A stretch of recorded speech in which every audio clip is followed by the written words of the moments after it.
like you lost another one.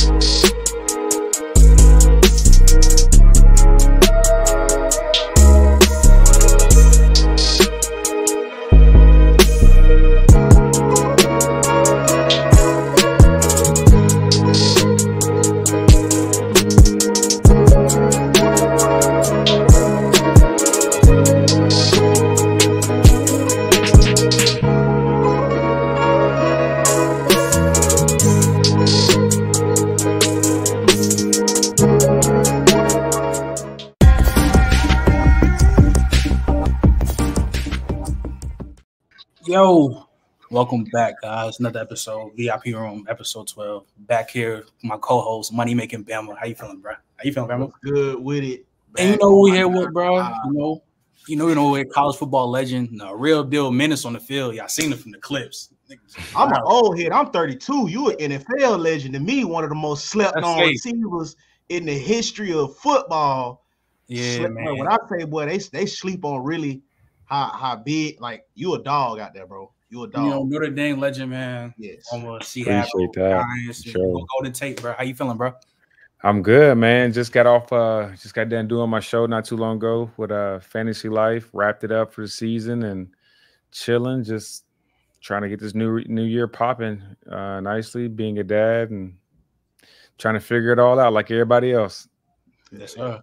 To start off with, bro, coming out of high school, 4-star recruit, things like a top 80 player in the 2007 class. I just want to know what was your recruiting process like? Man, that's a long time ago, but let's see. Yeah, I got recruited by a lot of universities and colleges. Kind of had my pick to go wherever I wanted. In the SEC and the ACC for sure. Got recruited by everybody, but it kind of came down to Vanderbilt, South Carolina, Georgia Tech. And I loved all the Florida schools. Like I used to pray. I remember growing up praying, like, man, Lord, please let me go to a Florida school, because I used to love the Gators. I used to love Florida State. Used to love the U. But then when it came time to actually make the decision, I kind of I went with Notre Dame for a couple of reasons. And those reasons were they were going to let me play baseball and football. I knew that I wanted to go pro in something, and Charlie Rice had won rings. Obviously, he showed off during the recruitment trip. I still remember he pulled up to my high school and spoke to me like this the whole time. He had like 3 Super Bowl rings. I was just like, what are you saying? And then finally, if I graduated, I knew that I have a fair shot at doing something with my life, academically. All right, you can go ahead, Ben. Speaking of high school, since we're on this topic, a lot of the NFL guys, y'all get them heartfelt stories, man. Was there somebody you played with that was just as good as you felt like could have made it with you, but just didn't do it, man, in high school? In high school, I feel like for the most part, because I went to a private school. Oh, okay. A Catholic private school. So I was pretty much the most athletic guy on the field. And the other one was, a guy at Good Patch. His name is Ben Cunningham. He was fast. He ended up playing in the league for the Rams for a little bit, and the Bears. But I remember growing up kind of when I was in my 10s to 13, 14, 15. I remember there was one of my best friends, his name was Courtney Robinson, man. He just used to beat me in every single thing we played, and he used to eke me, man. I could not beat him. He was more athletic. He was faster. He was stronger. But he kind of made some decisions in life that we went down the wrong path, and so he never even got to shine like that. And it's crazy, as time passed, you gain more wisdom and more perspective on different little things. And it's crazy how different little decisions you make can completely change the trajectory of your whole life. And so I'm just thankful that God blessed me and spared me from making one of them silly mistakes that could have changed everything. Yeah, for sure. Of course, in high school stuff, was there a school that you was really close to going to before you realized you really wanted to go to Notre Dame? No, not really, because I kind of came out. So I went on one official visit and one official visit only. It was to Notre Dame, and it was probably one of the few mature decisions I made. I was like, all right, I went in the middle of December as they're preparing for the bowl game against LSU. It was in the middle of a snowstorm, cold as crap, and I kind of just was like, man, I could see myself here for 4 years, calling this place family. And I kind of just let it ride. I've always kind of been like I want to simplify my life. Like I don't want to have even have the opportunity to overthink and talk myself out of situations, because I knew what would have happened. I knew if I would have went over to visit Miami or Florida or any of the SEC schools, there would have been something that I would have told myself that I liked more than Notre Dame. And so I said, you know what? I can see myself here. I prayed on it, and that was my path, and I just did it. All right, cool. So of course, committed. What's his name? Signed and wrote at Notre Dame. I've always got to ask everybody this that come on. So first year, all that. So if you can remember, what was the hardest workout you ever went through at Notre Dame? Man, look, I ain't even gonna cap. The workouts for me were kind of cake. The hardest workouts were probably summer, because that was the only time I had in-season training, because I played baseball. See, I had life figured out in college. All right, I missed all the winter 5 a.m. wake up calls, mat drills. I missed all that. So football season went in, and I would be going to play baseball. Obviously, conditioning in baseball is dang near non-existent. Like I was coming off the field. I was like, I'm in good shape. I'm going to play baseball. Get to sit in the outfield. It was pretty much going on vacation for me. But I do remember one of the hardest workouts was one of these nights we was being dummies. We went out like on a Thursday night, knowing we had Friday AM workouts. We were going to Fort Wayne. And we were so paranoid that we was going to miss the workout that we went and slept in the parking lot of the facility, pulled up to the 6 a.m., kind of, fake it till you make it, and got on up out of there. But I just remember, like, man, I'm never going to do this again. I'm never going out before a workout, especially like this. All right, you can go ahead, Bama. What was your like pretty much your welcome to the college moment? Like when you was like, shit, I'm really at Notre Dame playing D1 football. What was that moment for you? For me, it really did. For me, it happened my freshman year against Purdue. And it's when I caught my first touchdown pass. Evan Sharpley, the backup quarterback at the time, threw it to me. And I just remember like, wow, I can do this now. So I came into Notre Dame as a running back pretty much. Oh, shit. But then I knew I could catch, I knew I could run, but I didn't understand the details of a route running. Never been, I was raw. I was just raw. But I tell you one thing, I can run straight and I can go get that rock. And so I can run the go route all day, but that was the only route I could run. So, coach knew that's all I could run at the time. So he put me out there to throw, to go get the go, and I would go get it. Now my sophomore year is when I kind of became a better route runner. Started paying attention to my craft a little bit more and started just being an athlete out there running around. And, and I ended up going crazy a little bit. I bet. Of course, coming into freshman year, it's always stuff. You got workouts and just new college life because you was a high school kid coming into college. So, and of course, you played back in the day. So you was around for the tour days for fall camps, right? In the league? No, in college. I don't even remember. Nah, I don't think we had. I don't know. Maybe actually, it's so far. It's been so long ago, and then I had my NFL career. I can't even remember what was going on. I was going to ask you, like, let's say, if you remember how hard was your fall camps, because I know fall camps is fall camp.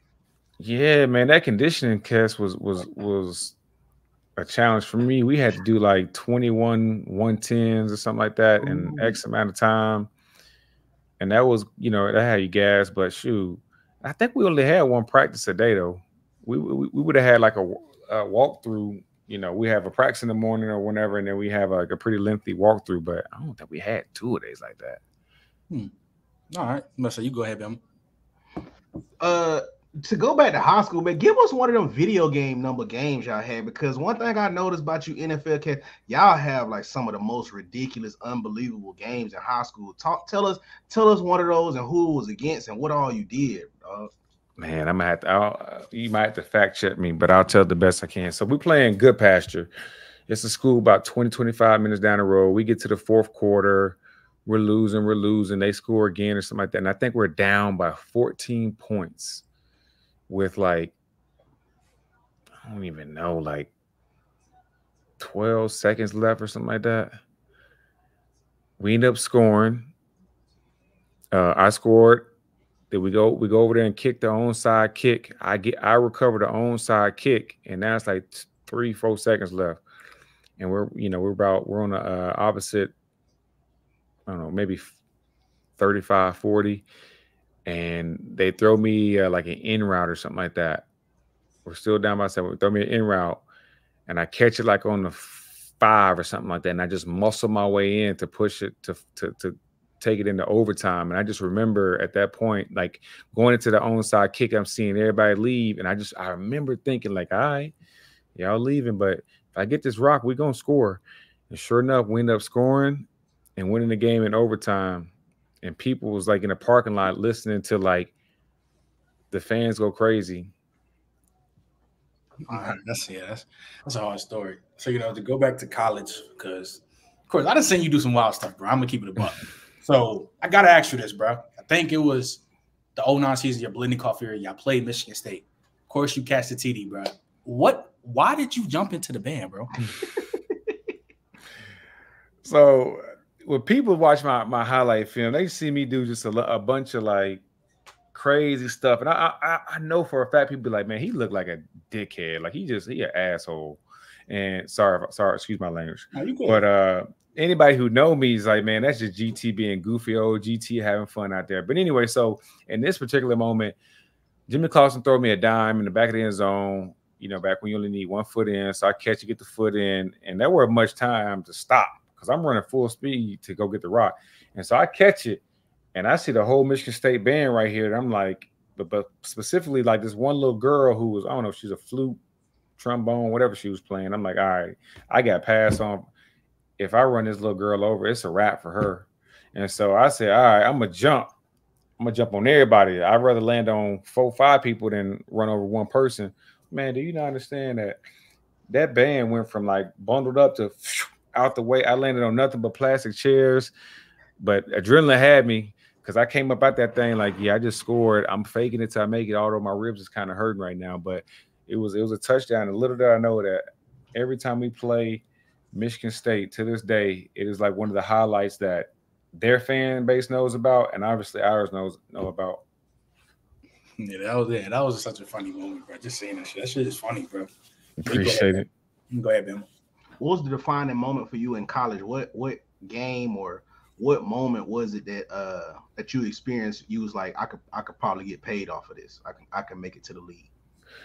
So for me, it was always a dream, and like it was something I don't know if I ever missed a day praying at night, like praying that God, Lord, please let me be a professional athlete. I don't care if it's baseball or football, because those are 2 realistic sports for me. And I used to pray it every night to the point where I might fall asleep while I'm still praying it, but I was going to pray it. And I was kind of always like, don't be satisfied. Like I have a good game. Next game, I want to have a better game, so on and so forth. I used to wear this wristband and said, never be satisfied. And so I didn't get caught up too much looking into the future. And like, I was a junior when I came out. And so it wasn't like I was planning to come out. Like I was excited for my senior year. I get to live off campus. This is going to be the year that we're going to be top 10, make a push to do something special. We got a lot of veterans, but then my junior season, I went absolutely crazy. I won a Blitnikoff. We didn't have the best season collectively, but I knew my head coach was going to get fired, Charlie Rice. I knew Jimmy Clausen had a hell of a year. My quarterback, he was leaving. I'm like, man, I can't stay. And so I never met. It just kind of hit me like so quickly. It was just like all of a sudden, boom. Like you go from your last game against Stanford to now you need to be thinking about if you're going pro or not. And so I went through that whole process of, them predicting where I would be drafted, and how all that went. And it kind of was just like the Stanford game when my coach at the time, Charles Weiss, told me, like, this might be your last game as a college athlete. And I was like, for real? And that's when it became a reality. All right. So, it's crazy, speaking of the Biletnikoff, because we had just did an episode ranking all of them. So I want to ask you this. So if all the Biletnikoff winners from started to now, where do you think you rank in the category for the best Biletnikoff winners? That's a good question. And I can't even, besides the more recent ones, like back when I was playing, I couldn't even tell you all the Biletnikoff winners' names. So let me get them up, because there's a bunch of them I think I'm better than that for sure. What's crazy? We dead ass have a list, and I know where we put you at, bro. So I got it. Okay, let me hold on. Past Biletnikoff winners. But see, I'm gonna tell you right now, this is gonna be really hard for me to tell you, because like, it's hard for me to ever say somebody's better than me. I don't care who was on the field with me. When I was playing, I told myself I'm the baddest man walking. I can't be stopped. I won't be stopped. And dang sure for DBs, they all suck to me in my mind, because I told myself, if I give this beat, I'm gonna respect everybody, point blank in the story. But if I have any self-doubt in my mind that this DB is good or has a chance to shut me down, I already lost. So I always told myself, man, no, I'm him. Okay, so looking back at it's hard, man, because I don't even remember my stats, but it was like 1498, 93 receptions. You had 15 TDs. Okay. And see, I don't know what anybody else had. And like, I look at this list because like I went pro after that, and I'm looking at who was on this list who went pro. But I don't know, man. Put me in a bind right now, because like it's some good dudes. Like, I don't know. I think I'm better than, I don't even know some of the dudes in the 90s besides Randy and maybe Bobby Ingram. But look, I'll tell you who I think is right there with me, because I just don't have I can't tell you someone's better than me, especially in college. I felt like I was that dude in college. But shoot, Randy Moss, obviously a dog. Braylon Edwards was nice. Calvin Johnson, Crabtree was nice. Justin Blackman was good. If he could have just stayed out of trouble. Marquise Lee was one of the homies. Mari Cooper, Corey Coleman was a bad man. Jamar Chase, obviously, Devontae Smith, Jordan Allison, Jalen Hyatt was nice in college. But I don't know. Y'all tell me, because I'm biased myself. So we did the list, and it was from 2007 up, because we ain't want to rank for the past, because that would be like 3-hour episode ranking from the 90s to now, of course. So we did from Crabtree's year to now. Mm-hmm. And as I had you higher, but as a whole, they had you at 12. 12. Yeah.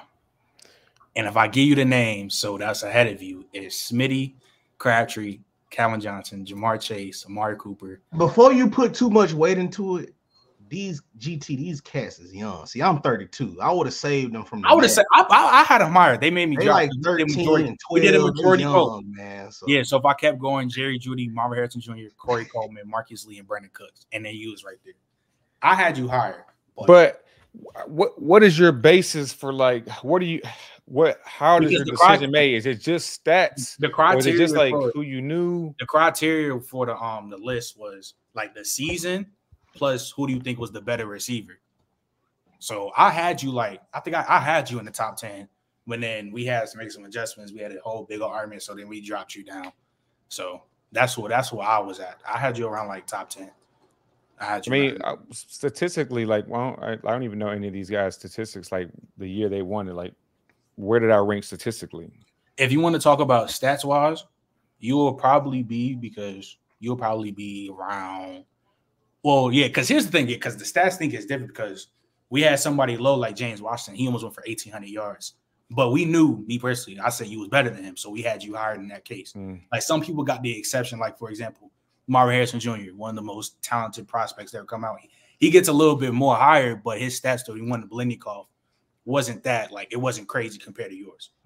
So that's how it got the ranking. So. Yeah, but you know, see, like me, like I wasn't 6. You know, I'm not 6'1", 6'2". You know, I ran a 4.3 coming out, but you know, it was whatever. You know, I didn't really have game breaking blazing speed, and you gotta remember, like I was a pretty much when I won the Blendnikov, I'd only been a receiver for 3 football seasons. That's crazy. Marvin Harrison Jr. has been a dang receiver since the moment he came out the womb. Pops, you're gonna be a receiver. You know what I'm saying? And the rest of these guys, like these Alabama dudes, them dudes, all Alabama receivers, them dudes is route runners out over there. And so, like, I feel what you're saying, but I feel you. I did this in 2.5 seasons, or you know, 3 football seasons. You know what I'm saying? Yeah, I feel you, bro. So speaking of last thing before we can talk about the league and NFL, of course, when you was playing around, I'm assuming you played Madden NCAA football. I'm assuming.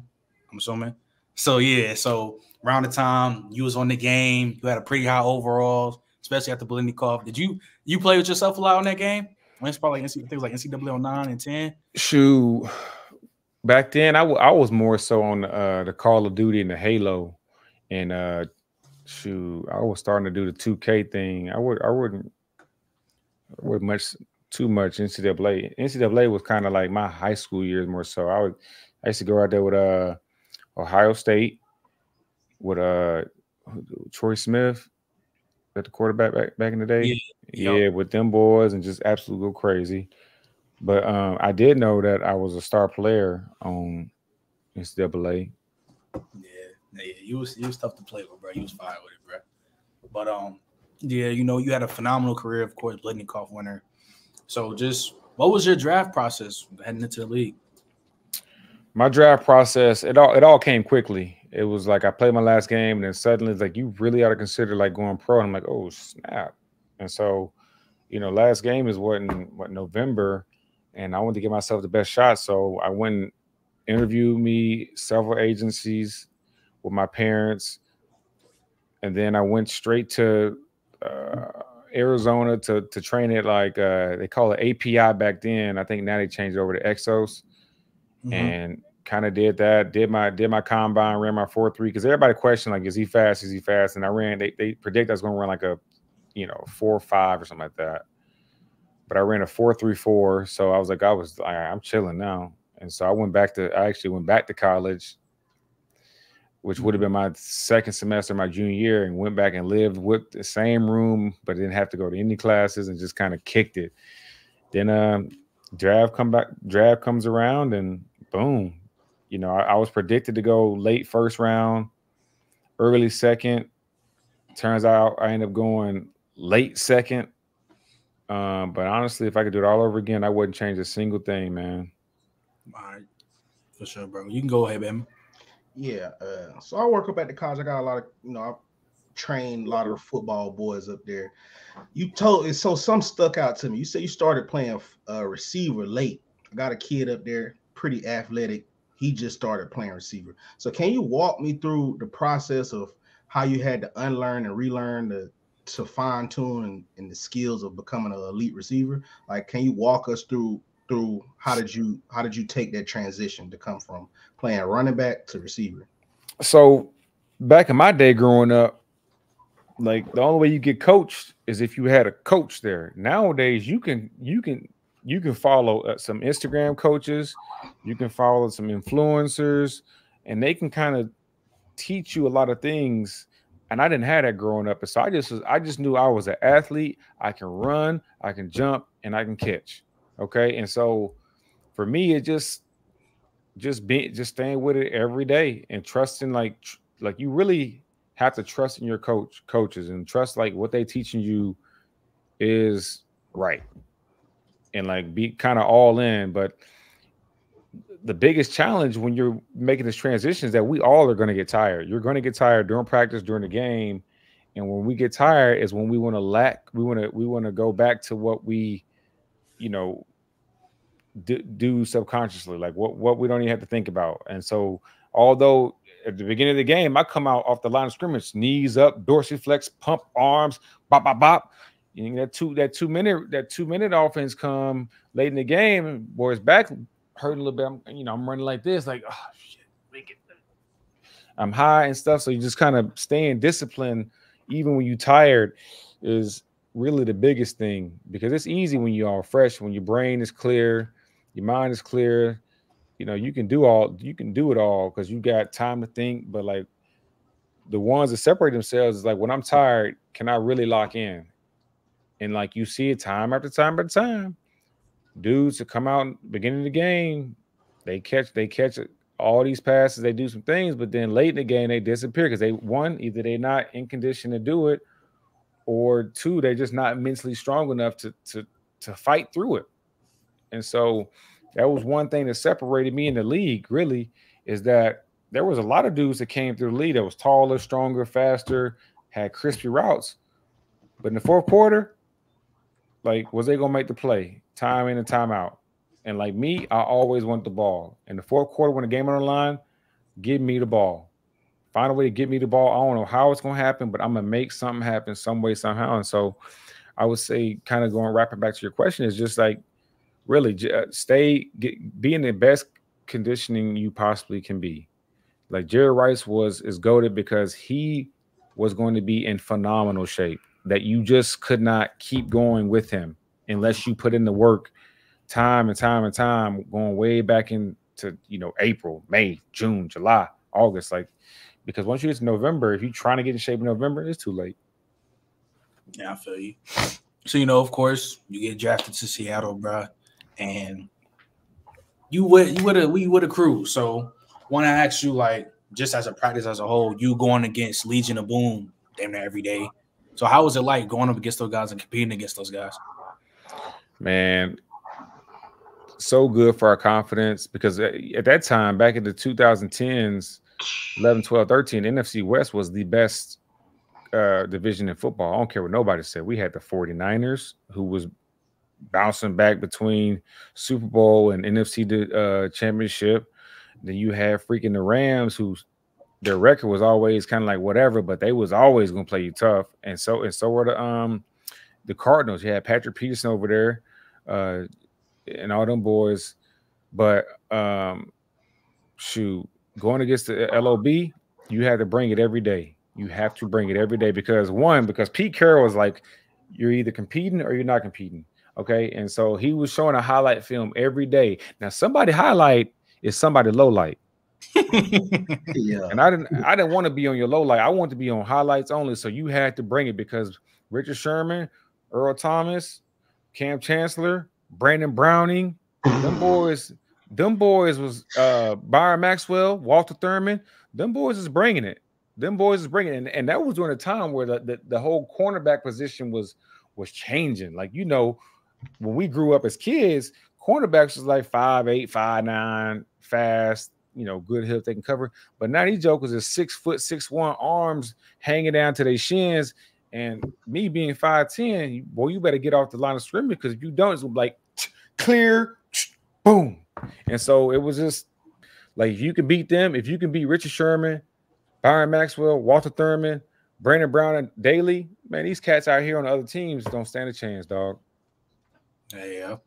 So, of course, coming into the league again, of course, you practicing with those guys. So, 2 more questions before we head out. I want to ask you, what was your welcome to the NFL moment? My welcome to the NFL moment. All right, so it was my rookie season, preseason. We playing the Green Bay Packers.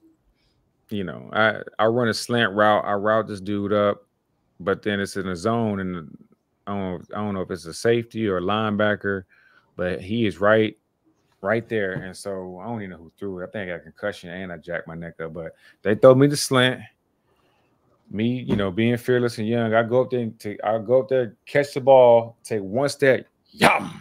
I'm talking about whole stinger, neck stuff. I think my neck's still jacked up from that dang hit. I mean, that hit was so bad that I was like, man, that fine money ought to come to me, dog, for the pain that I'm in.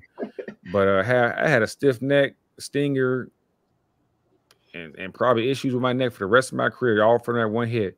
But I kind of felt bad for the little homie because it's preseason, you know.